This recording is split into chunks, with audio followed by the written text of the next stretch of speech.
Hammaga assalomu alaykum. Sizlar bilan UzFoodTruck va men Amir Tivavkulov, asoschisi. Bugungi 3,5 ga 2 ni men sizga obzorini qilmoqchi bo'layapman.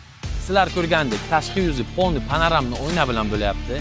Oynani qalinligi 1 sm va eng afzalligidan biri o'ylayapman, kozirok tonasini yomg'ir qorlardan ushlab turadi va LED diodlar. Eng muhimi bu rang, e'tibor bersalaringiz, bu yilgi rang trendga ana shu bo'ladi. Va orqa tomonidan o'tsak agar elektromontajlar, bu elektromontaj orqali polni sistema futrak ishlab ketadi. Bitta kabelni shu yerga qo'yib chiqsak agar. Endi ichkari tomonidan o'tamiz.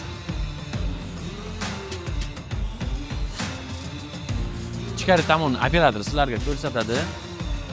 Mebellar, elektromontaj, polni elektromontajlarimiz yevromontaj qilingan bo'layapti. Hatto har bitta rozetka avtomatik alohida bo'lgan. Mebellarni ko'ryapsiz, ichkari tomoni polnusi dekoroplast bilan opshifka qilingan bo'layapti. Va tashqi yuzini ko'rsatamiz.